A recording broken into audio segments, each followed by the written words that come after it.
Governor Chris Christie taking shots at GOP rival Senator Marco Rubio. Dude, show up to work and vote no. Right? Just show up to work and vote no. And if you don't want to, then quit.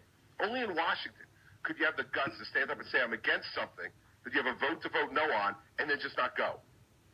So how does Senator Marco Rubio respond to that one? He joins us now live. Good morning, Senator. Thanks for being with us. Morning, Senator. Good morning. And it's not just Governor Chris Christie, Governor Jeb Bush, also a super PAC of his recently released an ad basically calling you no-show Rubio. Are you continuing to serve the Florida residents who elected you into office? Are you doing the job they elected you to do? Well, it's interesting that, for example, Chris Christie's a funny guy, but he's never in New Jersey. He's gone half the time. And the reason why I'm not in Washington right now is two reasons. One, Washington's completely broken, and that's why I'm running for president. Because these votes that are taking in Washington, they don't count. We vote to repeal Obamacare, but unless you have a president that will sign it, it's not going to matter. We want to strengthen our military, but unless we have a president committed to it, it won't matter. Washington is completely broken, completely out of touch. More than half the things that happen in Washington are just for show and for talk. And as a result, that's why I chose we're going to run for president. Because only if we can we can only change the direction of this country with a new president that will move us in the right direction, not this disaster that we have today. But what's happening, I think, unfortunately, with some of these folks that you've mentioned, they're growing increasingly desperate and increasingly nasty, and that's okay. I'm not running against them. I'm running for president.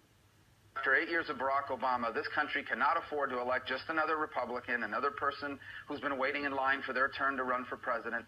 And this country most certainly cannot afford Hillary Clinton because we can't afford 4 more years like the last 8.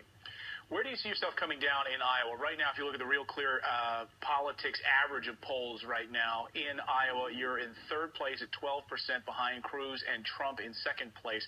How do you level the playing field there with a month left? What are you going to do to try to close that gap, and can you? Well, we're on the ground today here in Iowa, and I can tell you as you talk to voters that many of them have expressed a preference but not a firm commitment. In essence, these are folks that make up their mind very late. The second point I would make is I've never paid attention to these polls, whether we're up or whether we're down, because in these early states especially, voters like in Iowa take very seriously their responsibility. I feel very positive about our organization, about our message, about our campaign. It's pretty straightforward. We have the greatest country in the world. Barack Obama has systematically tried to change it over the last 8 years. I'm going to be elected president as these folks will help me, and we are going to change the direction of this country. We are going to re-embrace the principles that made America great, and we are going to once again have a president that doesn't just say America's the greatest country in the world. We're going to have a president that acts like it, and that's what I'll do, and I'm looking forward to it. Senator, speaking of Iowa, you've had a travel partner that's made news recently in Representative Trey Gowdy, who endorsed you yesterday on the trail, raising a lot of eyebrows and folks pointing to that as a good sign for your campaign. What was the nexus of that endorsement? Well, I've known Trey for a while, but I have tremendous admiration for him and the work he does in Congress. You talk about someone that holds people accountable. You talk about someone that is conducting oversight in a way that's good for this country. Trey Gowdy is the epitome of what you want to see in a public servant, and we're so grateful to have his help. And I'm glad that he's joined our effort. This is a serious election here. I mean, this cannot be just another election. This election, literally, we are choosing what kind of country America is going to be in the 21st century. We are a great nation in decline after 8 years of this disaster named Barack Obama. And so this election is the most important election in my generation. And I'm glad we have someone like Trey Gowdy alongside us, because when we win this election, we are going to turn this country around. We are going to re-embrace free enterprise and limited government. We're going to respect the Constitution. We're going to get rid of all the horrible things Barack Obama's done to our economy and our national defense. And we're going to leave our children what our parents left us, the greatest country in the history of the world. The current frontrunner, though, doesn't agree with you on Trey Gowdy. In fact, here's what Donald Trump tweeted yesterday after he heard about the endorsement. He said, I hope Trey Gowdy does better for Rubio than he did at the Benghazi hearings, which were a total disaster for Republicans and America. What do you say to that? Well, he wanted to make Trey Gowdy his attorney general not that long ago. Obviously, anytime you don't support Donald Trump, he finds out a reason not to like you, and that's fine. The bottom line is this election is about serious things, like the future of the greatest country in the world. This is an America where millions of people feel left behind. They don't even recognize their own country anymore because of what Barack Obama has done to it. We're going to change that. That's why I'm running for president. That's what Trey Gowdy's helping us do, and, of course, we're excited about having him on our team. And Congressman Gowdy will be on the program in just a few minutes, so we'll be asking him about that. Okay. Also, Senator, there's a big article in the New York Times this morning on the front page. It's reporting that training camps, Al-Qaeda training camps, are popping up around Afghanistan. And all week long, we've been talking about how the Taliban is growing there and how Bagram Air Force Base, the Pentagon, is pressuring leadership to try to keep that open beyond 2017. What would a President Rubio do in Afghanistan?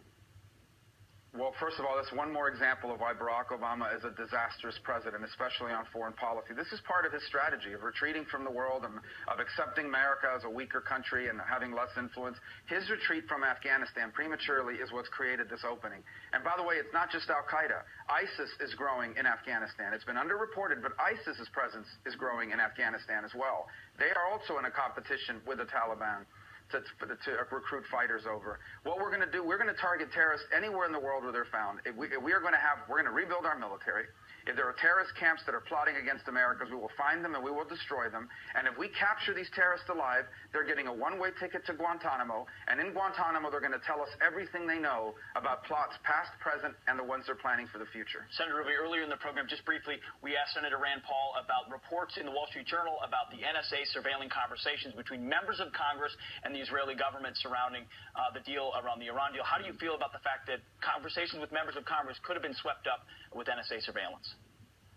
Well, I want to be very careful. I'm on a member of the Intelligence Committee, so I'm, obviously I want to be very careful what I say about information of this kind. Obviously, people read that report. They have a right to be concerned this morning about it. They have a right to be concerned about the fact that while some leaders around the world are no longer being targeted, one of our strongest ally in the Middle East, Israel, is. These are all concerns, and they're legitimate. But these are one of those complicated issues when it comes to intelligence matters. We have to be very careful about how we discuss it, especially since there's a press report that I don't think gives the entire story. And not defending the Obama administration, I actually think it might even be worse than some people might think. But this is an issue that we'll keep a close eye on in the role that I have in the Intelligence Committee. But not trying to be evasive, but I want to be very careful in a national broadcast like this how I discuss these sorts of issues. All right, Senator Rubio in Iowa. Good luck to you there, and have a great New Year. Thanks for joining us for a few minutes this morning. Thank you. Happy New Year to everyone.